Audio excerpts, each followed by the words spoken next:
Perfect, Kevin. Well, once again, this is a pleasure. A legend on my podcast here of all the Thank you. scene kids growing up.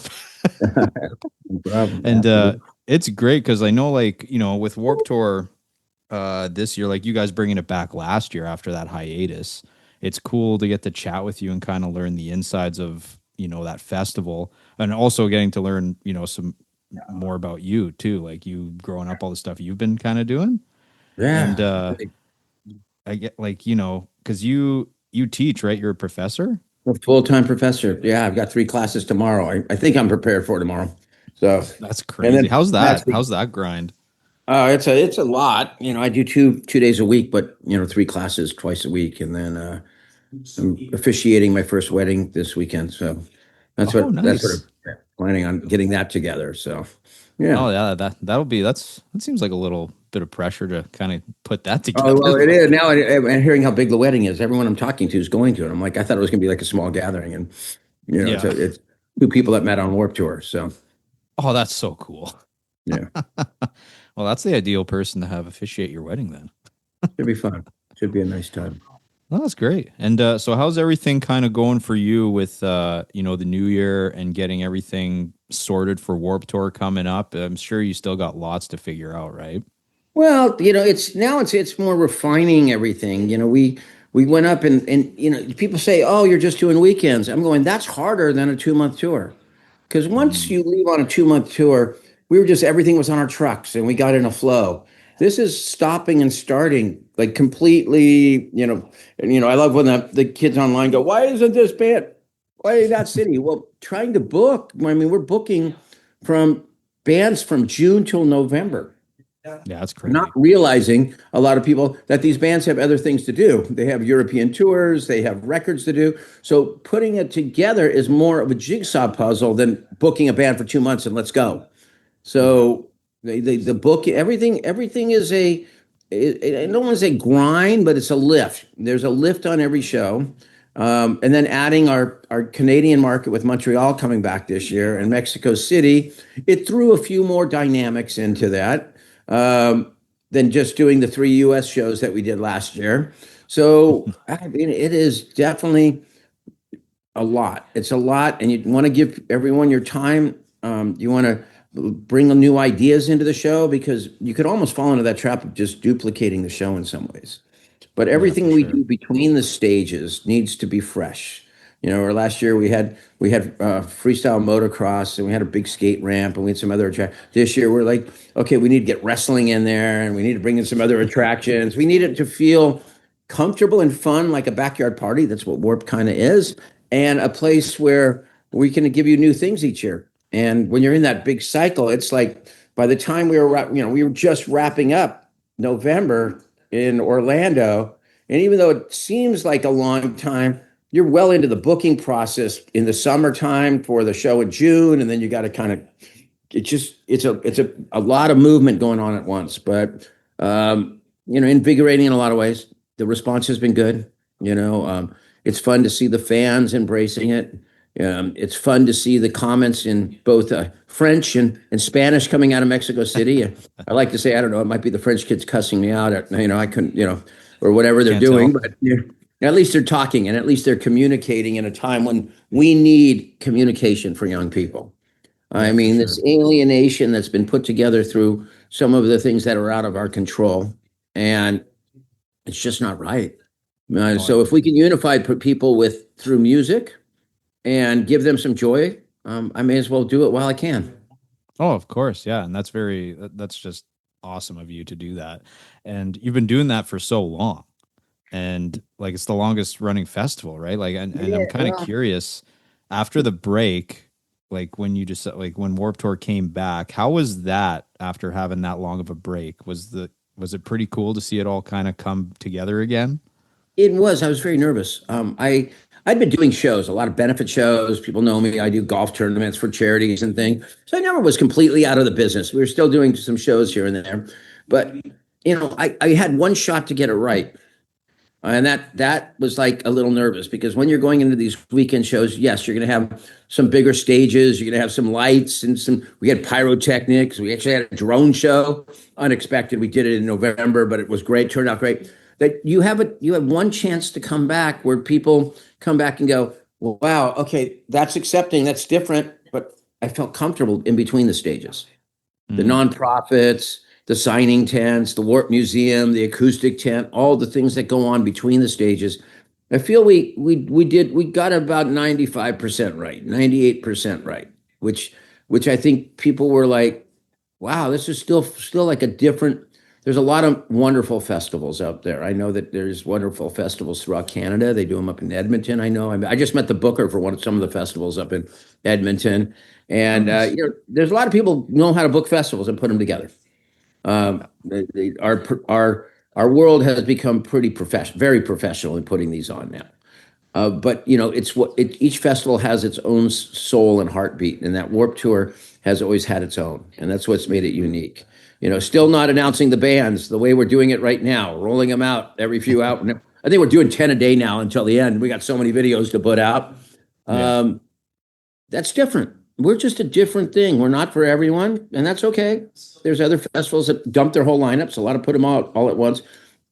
But I insist that what we do helps those younger bands.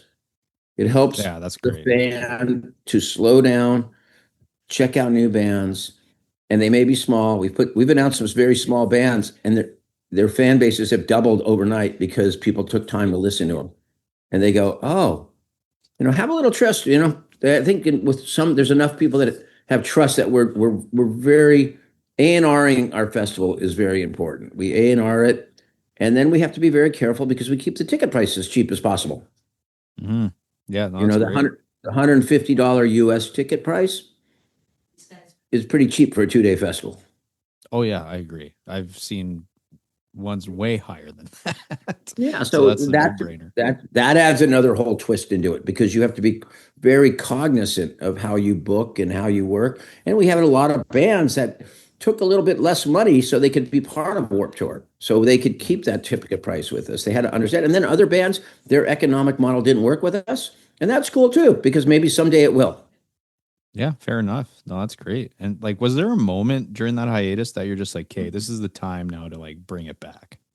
People were kind of pushing me a lot. I got asked all the Oh, time. just bugging you all the But time. it just felt right because after the pandemic, I was spending so much time around students as a full-time professor that I felt these people were lacking community.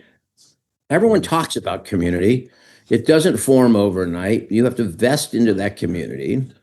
And I felt that, wow, there's a lot of people that maybe we could turn on a new audience to Warp Tour too. We wouldn't play it as a nostalgia festival. Um, we had a lot of paid homage to those bands. Of course, you're going to have room for those bands that were with you at the beginning. But we're in a really amazing time of music. These young bands are so good. You Oh yeah. know, I don't know if your audience is U.S. or Canadian, but there's a lot of great music coming out of Canada. When I got turned on to Lolo up in Canada, I was like, Oh whoa, yeah. that's really she's cool. Like, oh wow, down here, Magnolia Park, Paradox, these bands, and the diversity that's playing music. This music was genuinely a Caucasian music, like done by Caucasians. And Yep. for a while, a long time, it was Caucasian males. And I've never seen so many females that are crushing on stage right now. And people of all colors and races, everyone's playing this music that we can maybe bring people together. And our lineup, I think, is super eclectic and super fun this year. Oh yeah, I agree. And I was actually going to bring that up too. That's one thing I've noticed and I think is just really awesome is like you said, you know, it's not just Caucasian anymore or like male led. You're seeing so many great female artists and bands and like even bands like Paradox, right? Just killing it. It's like great to just see more inclusion or it just growing. And Yeah, I that's such mean, a cool thing to see. I have, this other little tour summer school that's going around the country and they're getting ready to go around the US. And we'll make a trip up to Toronto this year. And four of the five lead bands are, and it was not intentional to book. They just four of the five bands that were booked on the tour are female leads. They're, Oh, nice. just powerful, great bands. And I don't think we even realized it until it was up. I realized it kind of when it was done booking. I go, oh wow, this is awesome. It's going to be, it's great that that torch is being carried in so many different by so many different people in so many ways now. Oh yeah, I agree. And that's like I think that goes to show like how talented everyone is too, that the fact that you you don't realize that was like female leads or bands like until after, right? You're just going with like the talent, how they are, like it just Music, works out. the music's great. We don't, and then just have fun. It's Warped Tour. Where yesterday, I mean, we announced a band that got arrested out in front of the Long Beach show last year. They were in a Nice. truck, the old school Warp style, playing on top of a truck. They had their truck and gear confiscated, and then we announced them, and they were able to make a cool video to announce that. And Oh, people are nice. like, it's Warped Tour. You got to have fun with your shows too. Oh, of course. And then kind of circling back to what you're saying, like really wanting to get newer bands, younger bands in there. I remember even growing up with my band, doing like that battle of the bands every time Warp Tour came up, all that stuff. It was really cool to see that happen on such like a big festival that everyone kind of, if they got the opportunity or there was a chance that they could kind of get on these stages and, get in front of more people and get more fans. Was that always kind of the intention when like you first started Warp Tour? It was always about discovery. It always had to be. Because I was working in the clubs 320 nights a year back then. Oh my And I'd see God. these bands every night, and I'd see these great bands. Now, those bands were bands like Sublime and No Doubt, and they weren't household names at that point. And I'd see, and people go, "Oh wow, how'd you?" I go, "I just watch. I was working every night, but you're paying attention. I was watching the bands, and you could really see the ones that needed just a boost to get to the next level." Yeah, for Uh, sure. Now with Warp coming back, I think we can help with that. I think summer school is a piece of that. And I see even some of the other festivals now are taking time to highlight some of their younger bands on those shows. They're investing in those bands. We need to invest in the next generation. And eventually it'll be time for me to get out of the way and let them just run it themselves. That'll be a crazy time. It's hard to You think know, without you running it, man. you know? No, that's But great. And what I was gonna say too, I guess, with you, like, bands like No Doubt, you've seen these bands in clubs beforehand and then like get to see where they go to now, like just the level they get to. Was there one band from the early days that from then till now, something you just were like, yeah, they had it the entire time. You're not surprised that they got Haley this far. Williams, Haley Yeah. Williams, Paramore, absolutely. Her dad brought her out in like the family truckster and to play one time, but it was my Taste of Chaos tour, and someone says you got to see this girl, and he brought Hmm. her, and she played on an acoustic guitar right before Kill Switch Engage because I didn't know what to do, Oh, so she played. I just threw her up on the stage, and from the minute I saw her on stage, I said, she just has that factor, that the dynamics, and that's one of them, but I would say just you knew that that the world was going to be up, how far over she wanted to go, it was going to go. gotcha. Yeah. And has there like ever been are there traits when you see these younger bands or artists uh say over the years where they had like a certain trait that just got them further and further versus the ones that maybe lasted like a summer or two that didn't go too far? Fearless, Mm.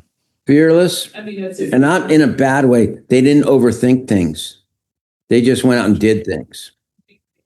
The artist that can just goes out, not over. Too many of the artists overthink things. It's Yeah, just that's fair. and thinking is important. Thinking of the world, thinking what's going on, dynamic. Don't get me wrong, but when it comes, we're entertaining. Just go entertain. Just go for it. You're so lucky to be doing what you're doing. Don't overthink it. Yeah, for sure. And kind of curious with your background too, like marketing, putting these festivals on and all that. Is there, especially these days with like social media and everything, like how much of that, like, I guess I'm trying to word it in a way that you feel the artist needs to utilize? They got to like utilize it all. I know it's hard because there's so much to do on social media, Well, right? To kind of content catch is king. eyes. You've got to have content. The content is everything. It's people love, they're not watching TV, they're not watching the typically, they're watching content. So once like our announced videos this year were like short movies in some cases. Like, everyone's vesting into content is great on social media. I think people should be careful and not really worry about comments on social media all the time. You know, uh, you know, you're going to have negative and you're going to have positive. But I think the majority of people don't comment. We sometimes we have a video that someone said, you get a few comments and someone brings it up, and I go, yeah, okay, that's a few comments. How many views are on that video? Oh, 140,000 views, and there's five comments that weren't nice. Yeah, Don't fair pay enough. attention to them. Don't pay attention to them. Stay. I have a very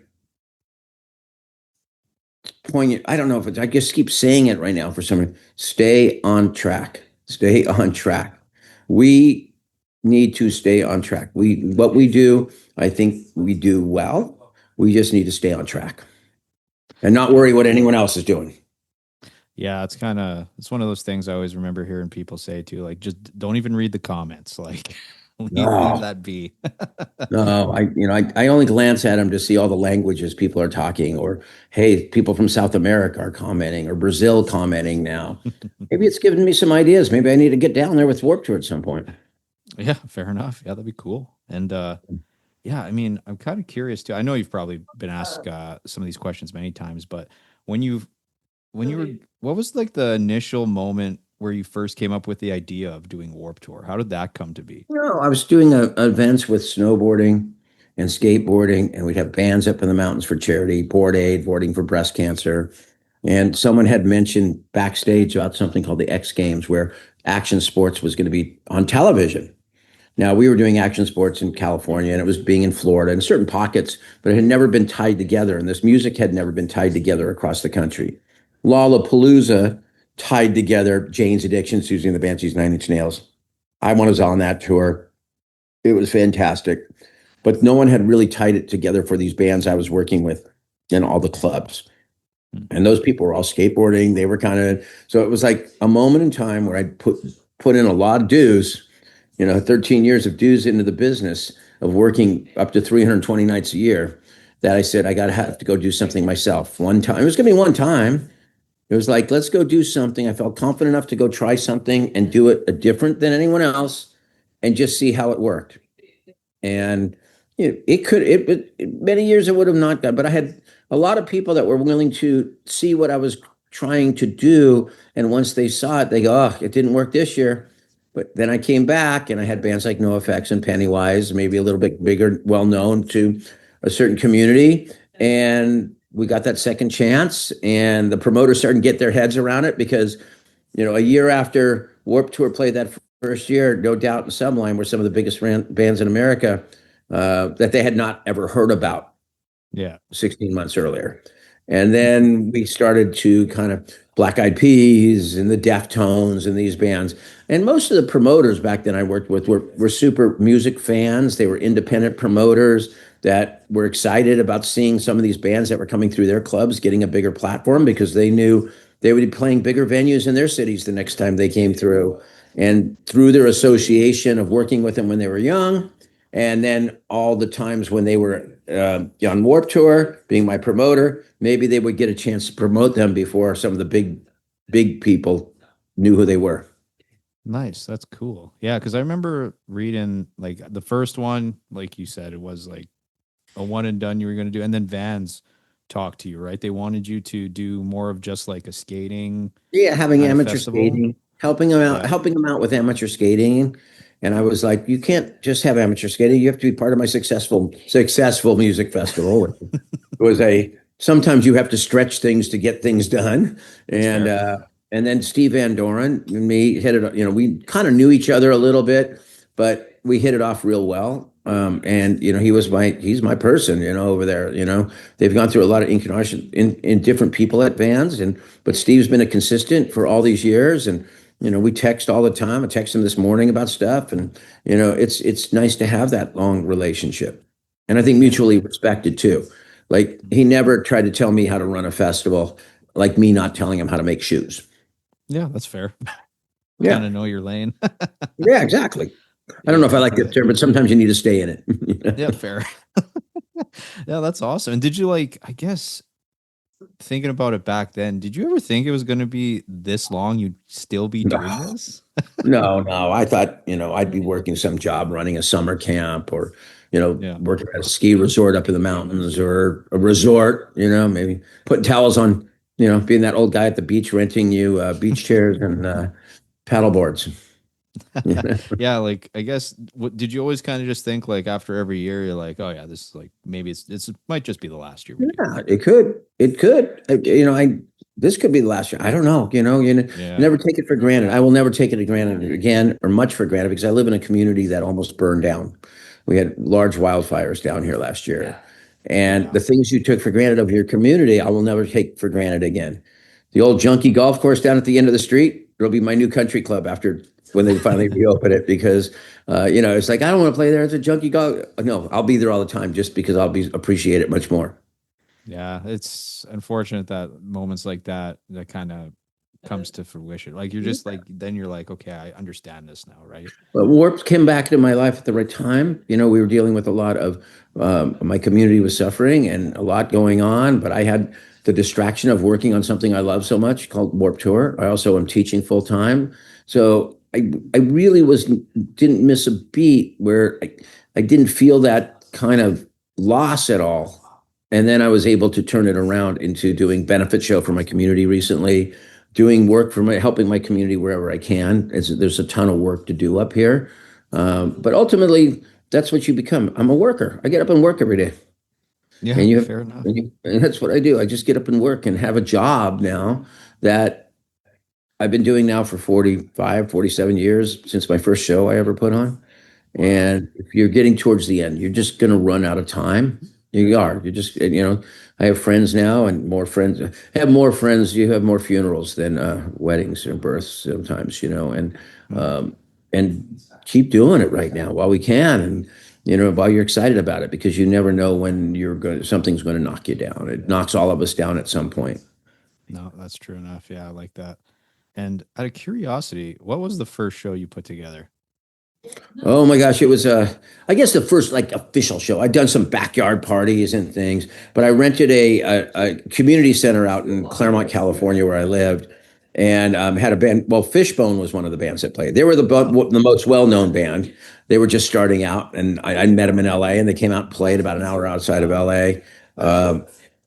It was it was such a mess. It was raining and it was muddy, and we sold mugs and gave the beer away for free. oh And wow. and then it got out. It was full. It was packed. It was all like mod bands. It was that mod movement, and everyone came. And the whole place was so muddy. The guy who was supposed to clean up the building for a wedding the next day passed out drunk in a broom closet. We tried to clean up the venue. Oh, Oh, it was in the city that I lived in. And oh man, we're not non gratis, persona non gratis ever again at that venue. It was oh called no. Taylor Hall in Claremont, and I did those in backyard parties. But I was fortunate because I'd done all this stuff when I was in school. And then I went to Hawaii and I was working over in Hawaii for a while and came back and needed a job. And someone said, "Hey, Kevin, you were kind of just scrappy putting things together. There's a club in Long Beach. Why don't you come down here and stage manage for this promoter? See what?" And I really kind of, as soon as I walked in that building, I go, I want to be around these types of live shows, but I don't want to be there forever. I never wanted to be in a club forever because I saw too many people that were bumming your night out at a club, whether it was the security guy, the sound person that had been there way too long. So every time I was at a venue, I was thinking about how I maybe was going to do something else eventually.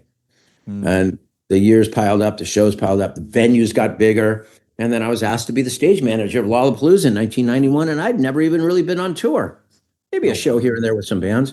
And I got to go across the country with the coolest tour ever, really, Lollapalooza, when it first came out in 1991. Yeah, that's crazy. That's Yeah. awesome. And like, especially with Lollapalooza or even Warped Tour when you first started doing like the logistics behind all that, like, were you not just like stressed out the entire time doing No like it stress. just seemed I'm really man, not. that's I'm really crazy. not. That I seems like a try not. lot to put together. It's a lot. It was a lot, but you have good people around you. You have people that Mhm. care as much as you do. You have to give them the initiative and the decision making power to make 90% of the decisions themselves. Now, there's 10% of everyone came to me each day to help those final, like those big movements or big decisions, the ones especially that was involved a lot of people or equipment or maybe big financial decision. But you have to trust the people around you to do 90% of what the stuff each day. Yeah, yeah, no, for sure. You gotta have a good team, right? Yeah, no, you can't manage at this level, or you'll get nothing done. No, that's fair. I believe that. And out of curiosity with the lineups, like over the years from the beginning till now, making those lineups, is it kind of still the same process that you've always done, or have you switched it up a bit? It's a jigsaw puzzle. Now I used to be me booking. Now I work with a great woman named Amanda Phelan. Been a vessel, but she's kind of works. We work really well together. So once again, we go through all the bands. We're already talking about some bands for 2027. We're just starting that process, discussions, no big moves. She'll get into it. We'll have a pretty good outline. She'll really get into. We'll get into booking in June, July again. Okay. Some bigger bands might be booked earlier just because there are so few that you have to kind of that's the ones that you're kind of have to deal with because they're going to have multiple offers to play Ah, festivals. yeah, fair enough. So it's like a full, it seems like it's a full year thing just to plan for the Full year next year, now. right? It's crazy. It's crazy Yeah. that it is. It's full 12 months a year you're working on some phase of Warp Tour. No, that's crazy. And like out of curiosity, like what do you besides like with that, you're teaching, all the other stuff you do, like what do you do in your downtime yourself? Well, I mean, I was playing some golf, but so busy right now. I have my charity golf tournament coming up here down here in Southern California. I do each year for Music Cares. I had 7 surgeries after tour. I beat myself up physically touring, so I had 7 surgeries post Warp Tour. Um, well, 6 post Warp Tours, one right before it ended. Ah, So now I'm 64. Got to at least acknowledge the wear and tear this business took on that body. yeah. So, I ride a bike. I still ride a bike around the festival grounds. I never use a golf cart. I ride Oh, around. nice. It wouldn't be a Warped Tour if I wasn't riding around checking in on everything. Now I threw an electric bike instead of that beach cruiser that I used to Oh, ride. there you go. You have to face the fact that sometimes you do the best you can, but it's all right to have for some like electric bike. Oh yeah, no, it makes it so much easier when you have to go up a hill. Trust me. Yeah, I bet. Yeah, I think That's many crazy, of your man. listeners probably have been over to Whistler. And the first time I was riding my electric bike all around Whistler, it was sure a great day versus trying to ride my beach cruiser Oh, up and down the mountains. I bet. Yeah, big difference. Man, and I guess so with like and the backstage kind of thing too. So all the stuff that's happening behind the scenes, is that pretty orchestrated then? Like that you guys have? There's a lot of great people that work for Insomniac that I work that do multiple festivals. But how did you make those nuances backstage when we had, a pop-up All-American Reject show in Long Beach or a Rise Against Mm. pop-up show or the barbecue because that was such a big part. And I got one of our coolest bands, the Agro-Lights, to come and play. There's a thought. We talk a lot about what we're going to do, how we're going to make it a little different. We're in the middle of that now. We're gonna, try to recycle some of the stuff that we had, but make it fresh and new. Uh, there's teams now. These big festival companies have great back of house people for me to work Yeah. with, and I just have to make sure that their festival they have EDC, big electronic music. That's going to have a feel for their crowd. We're going to have a feel for our bands. Everyone's got to recognize that every festival has its own nuances. You can't treat everything the same. They can't become cookie cutter.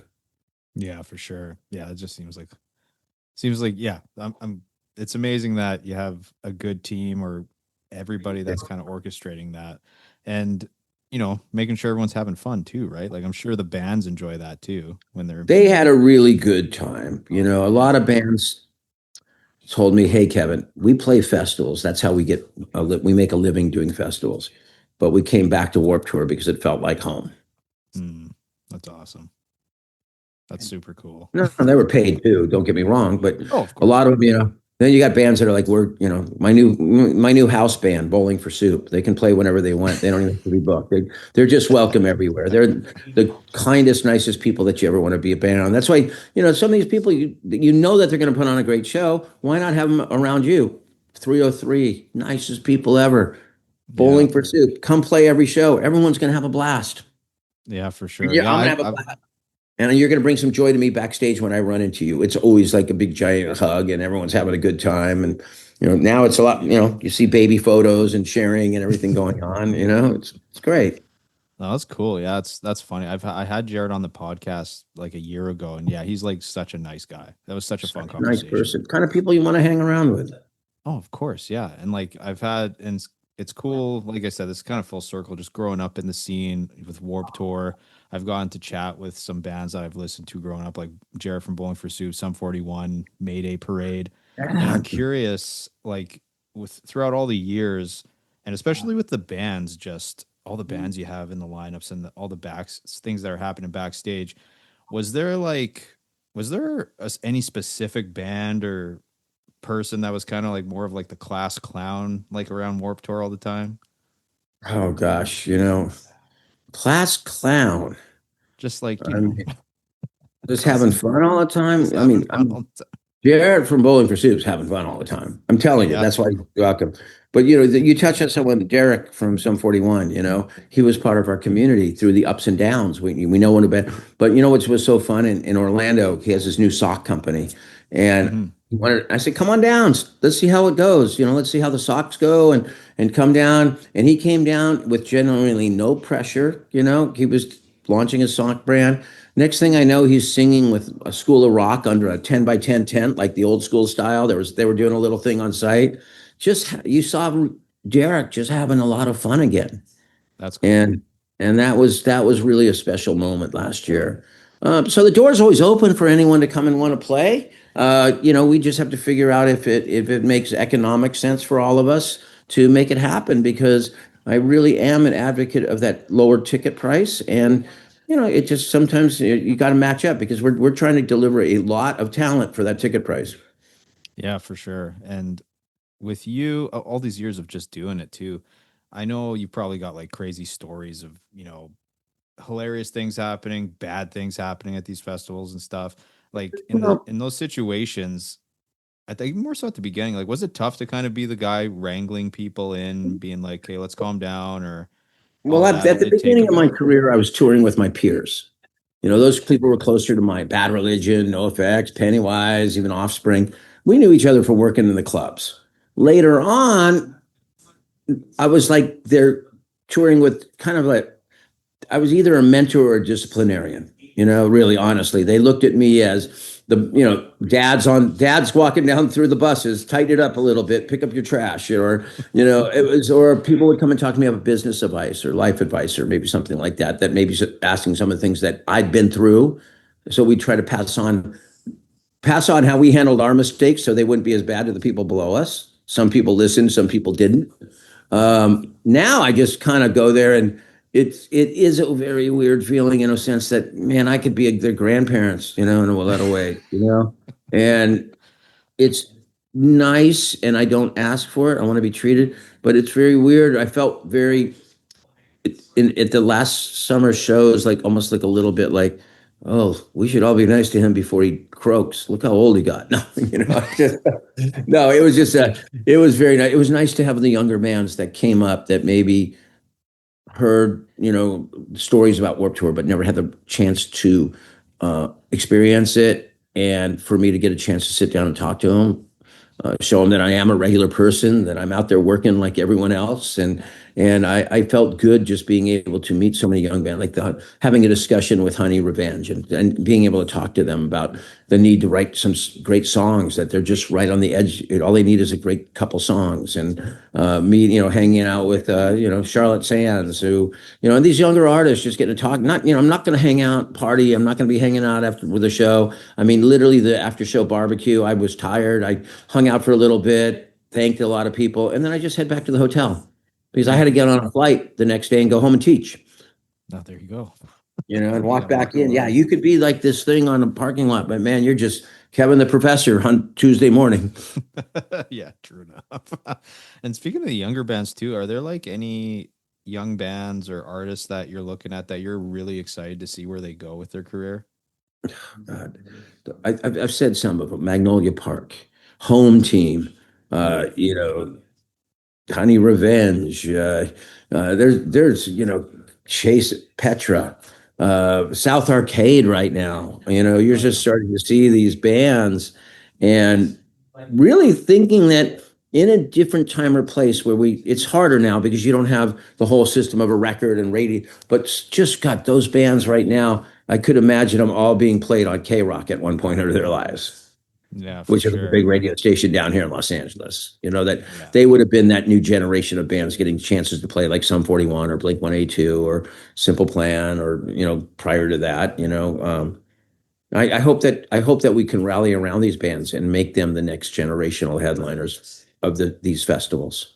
Oh, for sure. And I think it will happen just with how it looks like it's going. It's cool to kind of see it still growing. There's new bands all the time. It's amazing. I love it. I love how the community is still just really strong. Yeah, and I think the fans I think they're getting what we're doing. I think there's enough of them that really are like, wow, this is going to be. I saw some of them last year. Yeah, we're bringing them back again because we want to keep building with them. People don't realize that we brought a day to remember 3 years in a row on Warped Tour or Pierce the Veil or Paramore. I'd bring them multiple years in a row to help them. There were wonderful bands doing their own work, but that 2 months on Warped Tour helped push them up another notch on the rung to the headliners that they became. Yeah, that's awesome. And before I let you go, I'll ask you a few couple questions here. But like you Sure. growing up, what was like when did you kind of just get into music, and what were the bands that really got you into it? God. It really was, it's interesting. I wasn't really a big music guy at first. I was Oh, we'd build things like Disneyland in my backyard and charge kids a penny per ride.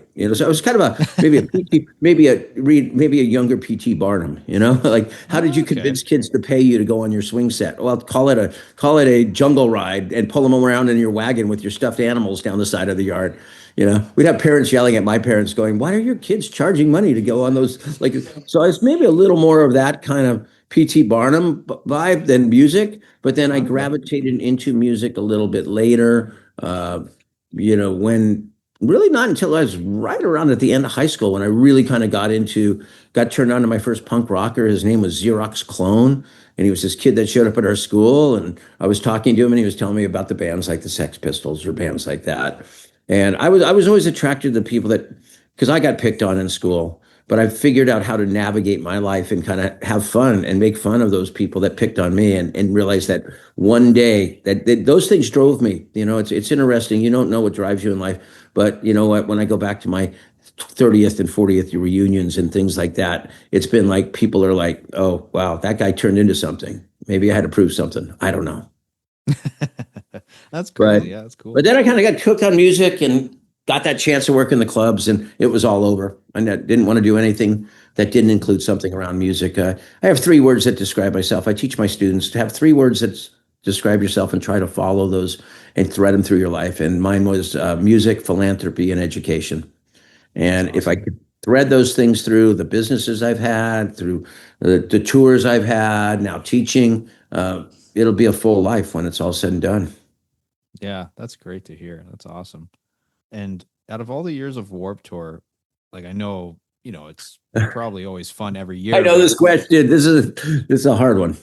is it? I was scared because I'm gonna ask, like, is there a specific year that is like your favorite that has been like the lineup or just the memories that you had on that year? Well, for 24 years, I was always able to say the next one. Nah.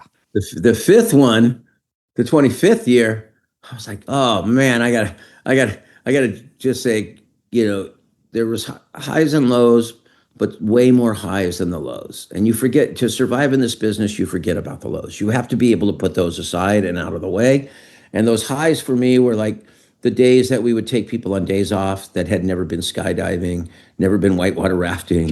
We'd be up in those Canadian Rockies and we'd go whitewater rafting, or at Shuswap Lake. We would get houseboats and cruise around and just have a day of summertime. We were hardworking summertime people when a lot of people are enjoying themselves, and we brought enjoyment to people. But I found ways to give some enjoyment to the people around me to remind them that they are human beings too. Yeah, for sure. That's awesome. And that's what you remember. Yeah. Of course, I remember all the giant storms we would have over in Calgary too. Oh How yeah. could you No, ever I'm forget sure. those shows? Oh god, yeah. No, I can only imagine all the stories that you got over the years Oh of yeah, just we could do multi episodes just on border crossings. I believe you. Oh yeah. Oh, that's wild. And like I guess last question before I let you go. You know, I'm sure everyone every year they're always excited for Warp Tour to go to the cities that you got planned for this, and I'm sure it's going to grow too. I'm sure you got plans for that. I don't Maybe know. I think hopefully near I Edmonton. That'd be think cool. India needs some punk rock and skateboarding. That'd be fun. I've never been That'd be there. cool. That'd be Unfortunately, sweet. I have to go. Unfortunately, I have to bring like whole shows with me to go see it. I don't just book it to go on vacation. I have to do a whole thing. That's my wife's always. Why can't you That's just the go only places? way. Yeah. Oh, that's hilarious. And but I guess anyone that's going to Warp Tour, regardless of what city they're going in, like what do you want them to take away from going and having that experience? I want to inspire them like we used to, either to pick up a guitar, start a band, start a brand. So many kids started companies from going to Warped Tour and being inspired, or get involved in your community through a nonprofit. When we hear that thousands of people sign up at Warped Tour to either vote, join different nonprofits, that means that we are actually leaving our mark more than just a weekend show. That's awesome. And I also want you to leave with a really great sunburn. That means you were there all day long, had a lot of fun, and now you're going to have to go home and rest on the couch for a couple days. Yeah, that's how you should leave. I agree. Exactly. Oh, perfect, Kevin. Well, hey man, I appreciate you coming on this podcast. Like I said, full circle moment. It was such a blast talking to you and getting to learn more about you and just like the whole process of Warp Tour and the history, man. Well, thank you so much, and hopefully you'll get out to a show this year. Oh, I'm gonna be trying. All right. Thank you, and Awesome. take Appreciate care. it, Kevin. You too, Appreciate you bud. having me on. Take care. Bye bye.